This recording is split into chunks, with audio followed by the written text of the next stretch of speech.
Bueno, pues ya estamos aquí en otro café terapéutico, a otro psicotaller, en este estado de alarma.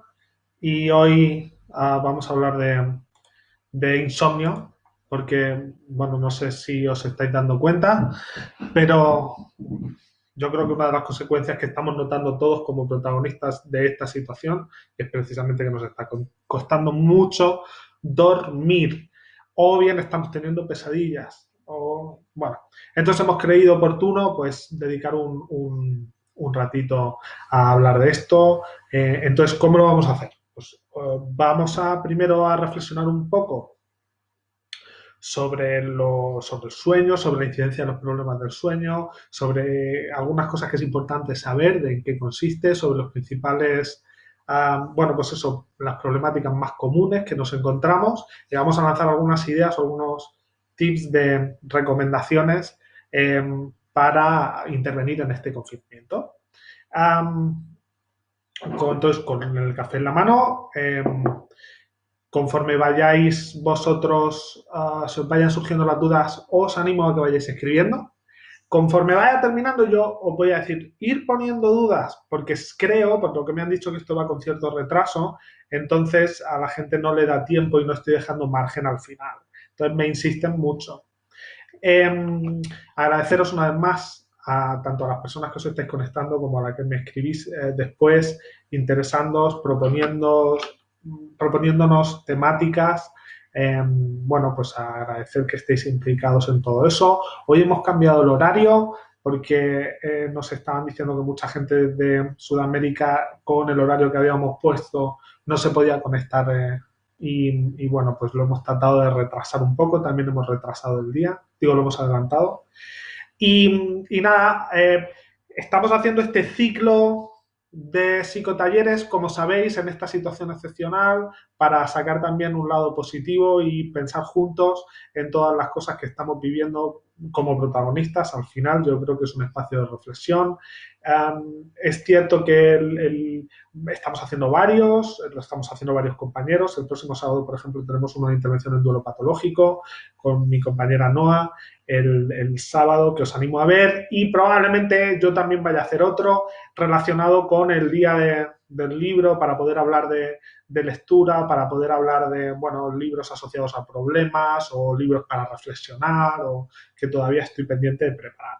Pero vamos al lío, vamos a lo que nos trae aquí hoy, que es a hablar un poco de los problemas que tenemos con el sueño en este estado de confinamiento, ¿no?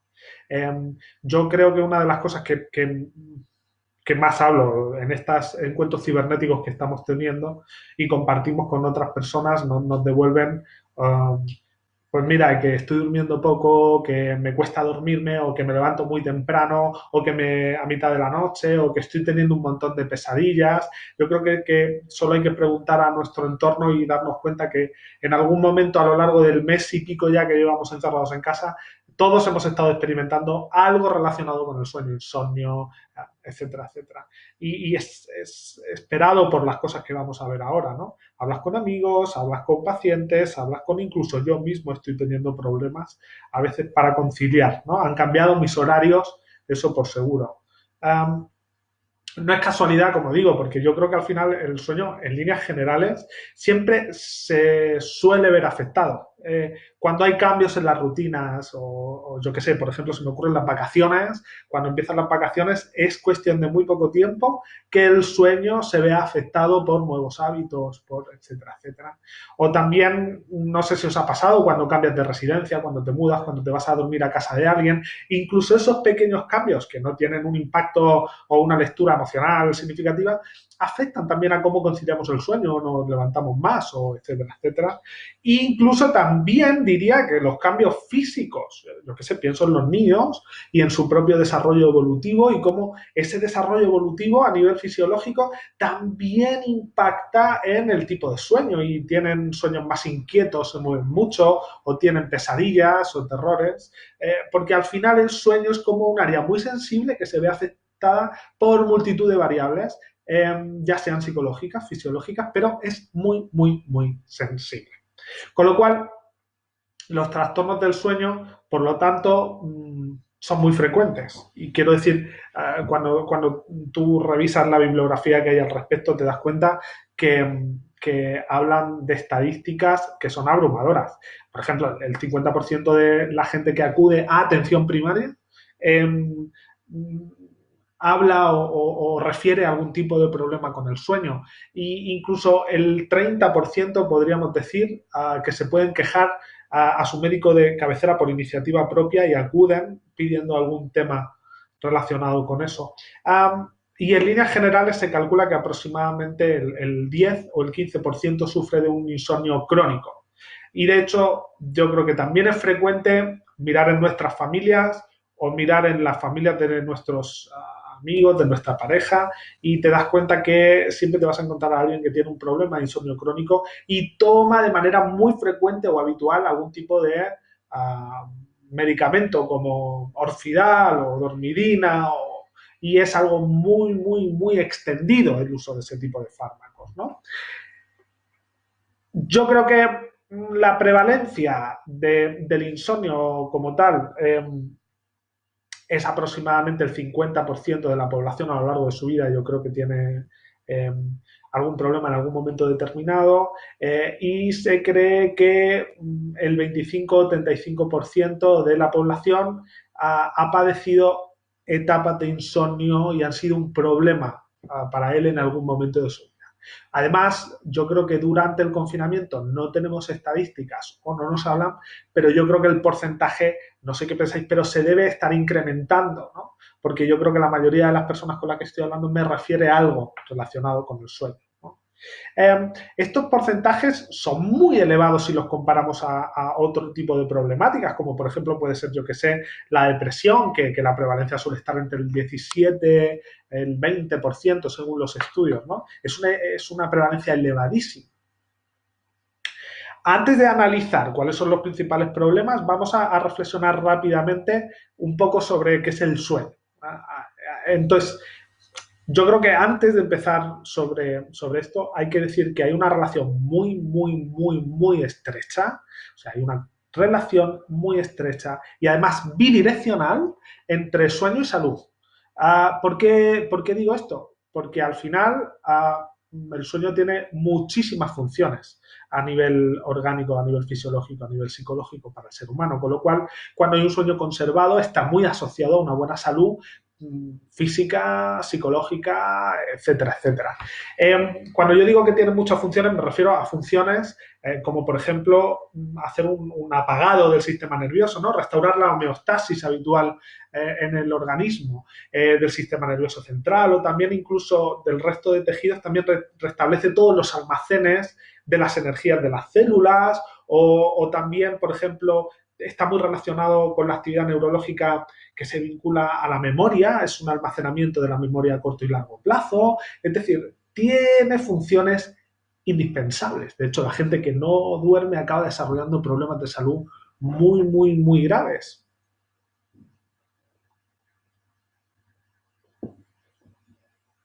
El sueño normal, cuando nosotros hablamos de sueño, nos referimos lo podemos referir en ciclos.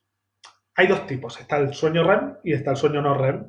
Y a lo largo de la noche se producen ciclos por los que vamos pasando, ¿no? El sueño no REM, por ejemplo, se compone a su vez de 4 fases y son 4 fases que van, conforme va avanzando por las fases, vamos aumentando la profundidad del descanso, la profundidad progresivamente más profundo del sueño. Por ejemplo, si comenzamos la noche en una fase 1, el sueño de sueño no REM es más superficial, pero cuando llegamos a la fase 4 nos encontramos con un sueño tan, tan, tan sumamente profundo que si, no sé si os ha pasado que os suena el despertador aquí, nos levantamos completamente aturdidos, completamente desorientados.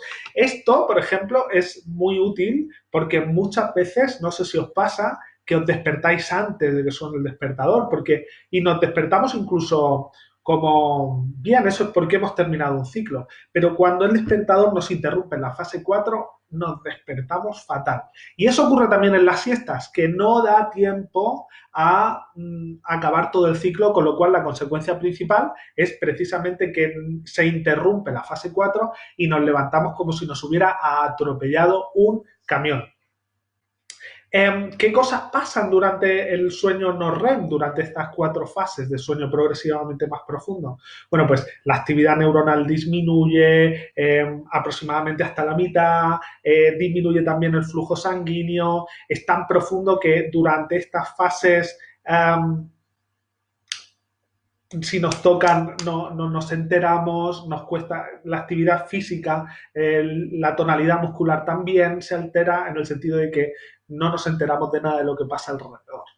Eh, Me gustaría decir antes aquí que cada uno tiene sus propias fases, sus propios tiempos y su propia profundidad. Hay gente que el sueño profundo lo tiene mucho más profundo y hay gente que no. Y esto no está asociado necesariamente a ningún tipo de trastorno. Es que al final cada uno tiene sus propios ritmos. Por otro lado, estamos hablando del sueño no REM. Si pasamos al sueño REM, que tienen que pasar aproximadamente, bueno, pues hora y pico, 90 minutos, desde que empezamos a dormir hasta que aparezca el sueño REM tiene también sus propias particularidades. Y es que aquí lo que ocurre o lo que sucede es que cuando comienza el sueño REM se inicia a su vez una brusca activación de las neuronas y esto lo que produce a su vez es que se activen determinadas áreas del cerebro. ¿Qué áreas se suelen activar? Pues, por ejemplo, se activan áreas del córtex que están asociadas con bueno, pues las áreas visuales. Entonces, por eso es frecuente que se aparezcan imágenes. También tenemos que la actividad que se registra a nivel cerebral ocurre también en toda la parte del córtex prefrontal, que es aquella que está más asociada al funcionamiento cognitivo, toma de decisiones, anticipar, con lo cual por eso también está asociado que en los sueños nos traemos los problemas o muchas veces soñamos con problemas que estamos tratando en esos momentos. Y también se activa otra parte que es fundamental, que es la parte de la amígdala, que esta parte está asociada a analizar todo el componente emocional. Por eso en los sueños también están cargados de una intensidad emocional muy grande. Al final conocemos muchas cosas y en bastante profundidad la anatomía y la fisiología cerebral, pero lo cierto, me refiero sobre todo a las que están implicadas con el sueño, ¿no? Pero lo cierto es que apenas sabemos el origen y el significado personal de los sueños, pero sí podemos asociarlo con que en el sueño REM, que es cuando ocurren, hay una sobreactivación muy grande de estas áreas cerebrales. Bueno, como decía antes, cada persona es un mundo, cada persona tiene sus propios ciclos. Hay gente que necesita dormir 5 horas, hay gente que necesita dormir 8, hay gente que es muy diferente y además también hay un factor que tiene que ver con el ciclo vital porque con la edad, la estructura y el tiempo del sueño van variando.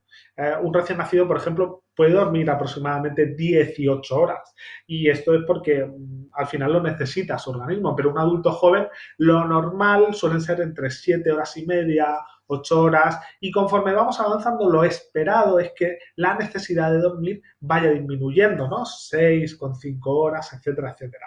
En la bibliografía hay casos documentados muy extraordinarios de gente que necesitaba dormir muy pocas horas, 2, 3 horas, pero eran casos muy aislados, eran excepciones, por eso se estudiaban y se publicaban, ¿no? Además, también es interesante hablar aquí de que durante la infancia el sueño cumple una función muy importante. Por eso es tan importante que los niños, ahora, sobre todo en esta etapa de confinamiento, nos ocupemos de que cumplen sus horarios y duermen las horas que necesitan, porque son más sensibles a no dormir. Por eso hay que cuidar mucho esas fases y hay que acompañarlos mucho, o sea, que tengan una buena higiene a la hora de dormir. Y si pasamos a hablar ya de los problemas, como decíamos antes, ¿no? Todos hemos tenido, yo creo que situaciones, etapas, donde en algún momento nos ha costado más conciliar el sueño y ahora yo creo que estamos en esta situación de confinamiento, nos cuesta todavía más, ¿no? Solo tenéis que hacer, como decía antes, una pequeña encuesta alrededor y vais a ver que la gente os va a dar mucha información al respecto. Lo que sabemos a partir de los estudios que se hacen es que, bueno, cuando nosotros abordamos los problemas relacionados con el sueño, la mayoría de los casos de insomnio estamos hablando de un síntoma, es decir, de un síntoma mm, derivado de un problema subyacente más que de una enfermedad en sí misma. Porque esto es importante porque cuando nosotros ayudamos a las personas que tienen problemas, es muy importante analizar las causísticas que contribuyen a que esta persona esté desarrollando este problema más que tratar el síntoma en sí mismo, ¿no? Que por desgracia mucho de lo que se hace, muchas veces se hace eso, ¿no? Se trata el síntoma, pero no se interviene sobre las causas del mismo. Entonces, ¿qué problemas nos encontramos? Bueno, pues dentro de los trastornos del sueño, la mayoría de los problemas son las disomnias. Hay otros problemas como pueden ser las parasomnias, pero las parasomnias no están asociadas a problemas o a patologías subyacentes, suelen estar más derivadas de procesos de crecimiento en los niños. ¿A qué me refiero con parasomnias? Hablar, levantarse, todas estas cosas que a veces los niños, o estar súper agitados, a veces los niños durante su crecimiento tienen esas fases. Si os acostáis con vuestros hijos, vais a ver que de repente te dan patadas, se ponen a hablar. Eso son parasomnias y no están asociadas a problemas subyacentes. Pero las disomnias sí están asociadas a problemas subyacentes y son los trastornos del sueño más frecuentes y al final se caracterizan porque alteran tanto la cantidad como la calidad del sueño, con las consecuencias que eso tiene para el organismo y a nivel psicológico. Nos referimos, por tanto, a insomnio, nos referimos a hipersomnia, nos referimos a trastornos del sueño, de vigilia, etcétera, etcétera. Si hacemos un análisis de las principales disomnias, lo primero que nos vamos a encontrar es el insomnio primario, que al final es la dificultad para iniciar y mantener el sueño. Es o bien para iniciarlo, para mantenerlo, o bien también porque incluso cuando está conservado hay una sensación de no haber dormido o de no haber tenido un sueño reparador, ¿no? Cuando nosotros hablamos de insomnio, hablamos también de, por ejemplo, problemas derivados del sueño que tienen que ver con, pues yo dividiría entre lo que tiene que ver con aspectos psicológicos, aspectos que tienen que ver a nivel físico o a nivel orgánico, aspectos que tienen que ver a nivel nutricional, con la alimentación, y eso es lo que vamos a ir viendo en este vídeo. La cantidad de horas de sueño, ya os digo que no es un criterio para analizar el problema, porque cada uno tiene diferentes horarios. Tiene más que ver con la calidad del sueño, si es un sueño reparador, ¿no? ¿Qué nos estamos encontrando en el confinamiento? Que la gente, por ejemplo, no sé si os pasa a vosotros, le está costando mucho conciliarlo, pero a la vez hay otra gente que está durmiendo muchas más horas y que en común los dos tienen que se encuentran más cansados. En general, uno de los problemas asociados del confinamiento es la sensación de cansancio. Cuesta más trabajar, cuesta más tener la sensación de estar incluso. Hay veces que cuando no estamos confinados y tenemos una rutina súper aguda, que estamos con sensación de estar más descansados que ahora, que estamos durmiendo más que nunca, ¿no? Pues eso es uno de los principales problemas que nos estamos encontrando. ¿Y a qué se debe? Pues yo creo que se debe que la consecuencia del confinamiento, una de las consecuencias, tiene que ver con el ritmo circadiano. ¿Qué es el ritmo circadiano? Pues al final nosotros tenemos como un reloj situado en el cerebro, exactamente en el hipotálamo, que se encarga de adaptar todos los ritmos del individuo a las 24 horas que tiene el día. Es como, actúa como un tic-tac biológico y es endógeno, en tanto que lo tenemos incrustado. Entonces, esta adaptación se realiza a través de la retina, por ejemplo, que tiene conexiones neuronales con estas partes, entonces en la retina afecta la luz y eso nos permite saber que cuando, como somos animales diurnos, pues la luz nos ayuda a saber, o la oscuridad nos ayuda a saber cuándo llega la hora de preparar el organismo para dormir. Y estando confinados, como sabéis, hay muchas personas que no están teniendo posibilidad de recibir sol o que están metidas en casas donde no entra luz. Eso altera mucho el ritmo circadiano.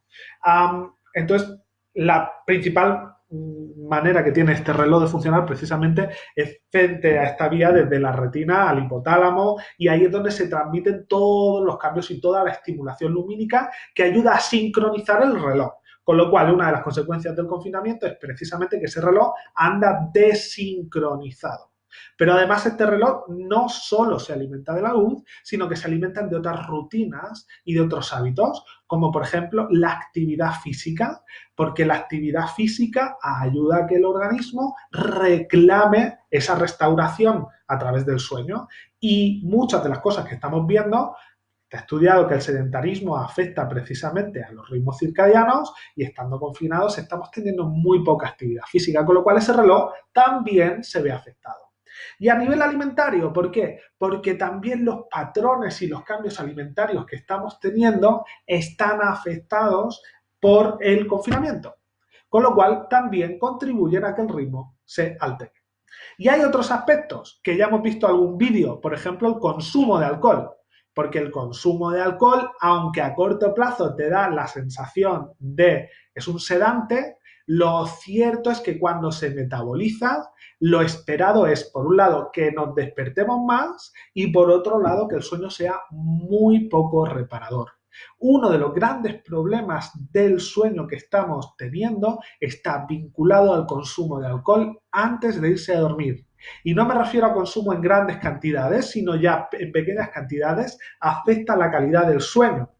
Con lo cual, en estos hábitos, uno de los consejos que nosotros damos es, si vas a consumir alcohol, que sea 2, 3 horas antes de irte a dormir para que tu cuerpo lo pueda metabolizar.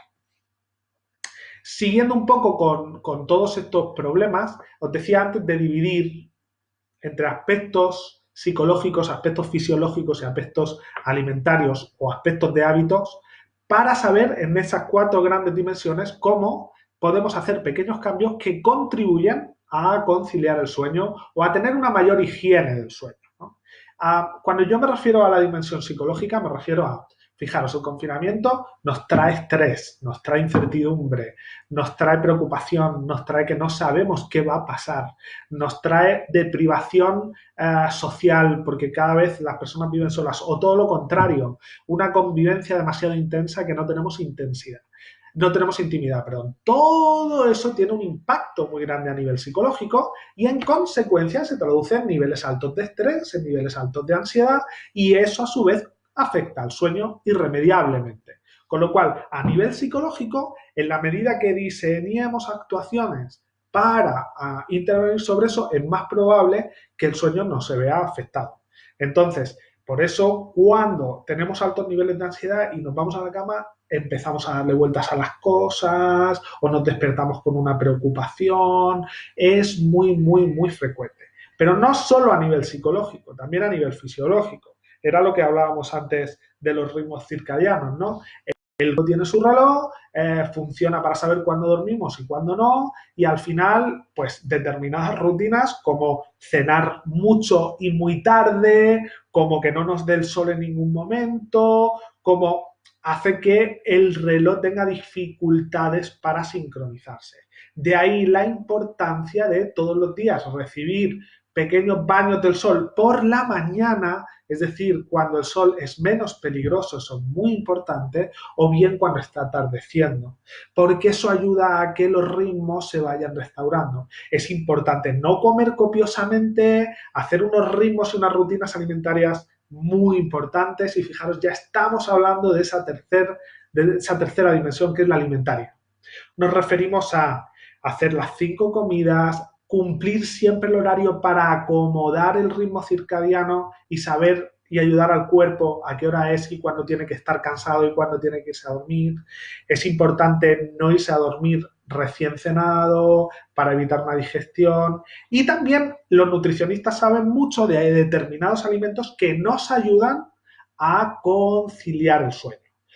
Me refiero a que hay alimentos que están relacionados con la melanina o con la serotonina y que hacen que el organismo contribuya a que sea más sencillo facilitarlo. En general, fijaros la importancia de los hábitos de higiene del sueño. Y me refiero también al espacio. Hay gente que se va a la cama y se pone una peli, o hay gente que se va a la cama y se pone con el móvil.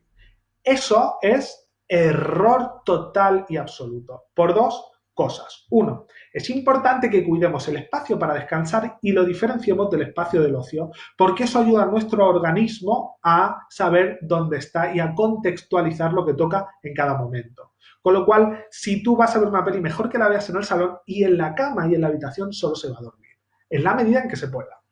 Y además hablábamos antes cómo, de alguna forma, el ritmo circadiano funciona, ese reloj que tenemos dentro, funciona a través de la retina. Si hay sol, si no hay sol, nos ayuda a saber qué hora es y nos ayuda a preparar al cuerpo. Si nosotros cogemos el móvil y nos ponemos así antes de dormir, fijaros el mensaje contradictorio que le estamos dando al ritmo, al reloj biológico, porque al final la luz azul del móvil contribuye a que el organismo se active.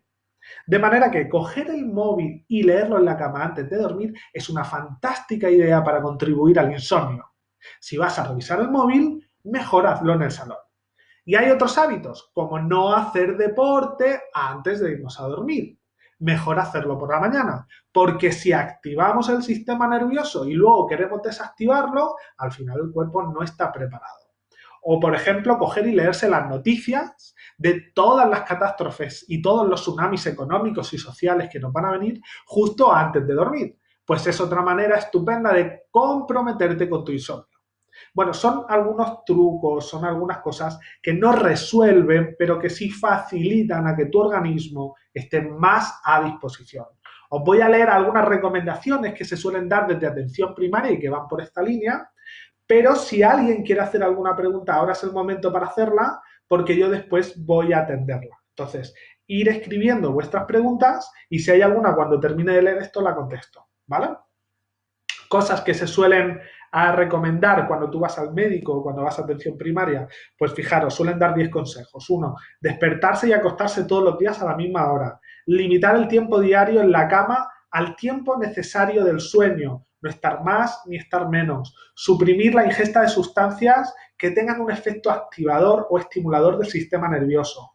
Y si el alcohol es un sedante, pero influye también en la calidad del sueño a lo largo de todos los ciclos, ¿vale? Más evitar largas siestas durante el día, realizar ejercicio físico evitando las últimas horas, evitar activaciones excitantes en las horas previas de acostarse. Por ejemplo, los niños se hinchan a jugar a la consola y a pegar tiros antes de irse a dormir. Error, hay que acompañarles y prepararles para que se descansen. Tomar baños de agua a temperatura corporal, o sea, elevar la temperatura corporal con agua caliente. Eso es un truco que recomiendan mucho y es cierto que si nos damos una ducha de agua caliente antes de irnos a dormir, el organismo se relaja y lo facilita. Comer horas regulares y evitar comidas muy copiosas, practicar ejercicios de relajación antes de acostarse, nos referimos a relajación progresiva, mindfulness, focusing, son actividades que podemos hacer para incitar al sueño al organismo o mantener condiciones ambientales adecuadas, es decir, nos referimos a ruidos, luz, a temperatura, la dureza de la cama, etcétera, etcétera. Bueno, son recomendaciones que normalmente son importantes hacer y que os recomendamos desde aquí para trabajar con el sueño. Y dicho todo esto, vamos a leer un poco los comentarios que estáis haciendo. A ver, Ana Patricia que dice que por fin puede estar en directo, me alegro. He visto además, Ana Pati, que has puesto algún mensaje que me ha llegado por tu parte, que lo he leído. Mariola Pérez, yo duermo a faltar, soy gerocultora y estoy agotada. Yo creo que, Mariola, todos estamos agotados, ¿eh? O sea, hay una parte que es normal y esperada en este confinamiento, ¿eh? Perdonad que veo un poco el café, se me queda frío. Que digo que es normal, yo estoy viendo que muchas personas te comentan, no, ojo, me cuesta trabajar mucho más. Y eso que estoy desde casa, o estoy más cansado y mira que duermo más horas. Eso también pasa mucho en verano, que duermes más cuando estás de vacaciones, pero a pesar de que duermes más, estás muy, muy, muy cansado. Jimena Díaz Dice, es difícil relajar la mente. ¿Cómo dormir si nuestra cabeza sigue dándole vueltas? Mira, pues es una buena pregunta, Jimena, porque yo creo que aquí lo interesante es hacer algún tipo, aparte de cuidar todas estas cuestiones que tengan que ver con la higiene del sueño, que faciliten al cuerpo irse a la cama, de no ver noticias, de no conectarse al móvil, de verse una peli pero verla en el salón, de darse una ducha de agua caliente, de no cenar mucho, de no hacer deporte, etcétera, etcétera. Aparte de todas estas recomendaciones, yo creo que ayuda mucho, una vez que las hemos hecho, cuando nos vamos a la cama, practicar ejercicios de relajación. Entonces, yo creo que es interesante ahí, por ejemplo, el mindfulness ayuda mucho a conectarse con el cuerpo, a relajarse, el focusing con distintas partes, orientar la atención a distintas partes del organismo, ayuda a salir de ese funcionamiento cerebral que a veces tenemos y que no nos permite relajarnos. Hay gente que le ayuda a ponerse música, hay gente que le ayuda, bueno, pues son recomendaciones que hacemos. Y bueno, pues hasta aquí las preguntas y las intervenciones que habéis hecho. Vamos a cerrar este taller, no sin antes agradeceros vuestra participación y también, bueno, invitaros a los próximos que vamos a ir haciendo. Os deseamos desde Psicólogos Pozuelo, bueno, pues toda la energía. Ya es mucho tiempo el que llevamos confinado y todavía creo que nos quedan muchos tsunamis que vamos a tener que abordar. No obstante, yo tengo mucha confianza en que vamos a ser capaces de salir de todo esto y bueno, nosotros seguimos aquí para lo que necesitéis, estamos disponibles, estamos trabajando, ya sea o bien porque necesitéis alguna sesión o bien porque queráis que hablemos de algún tema, tenéis mi contacto, podéis escribirme y vamos a seguir, bueno, pues dándole vueltas a los problemas que nos están atacando en estos tiempos y los que están por venir para poder compartirlos entre todos y abrir este espacio con todos vosotros. Os mando un abrazo muy fuerte y nos vemos la semana que viene.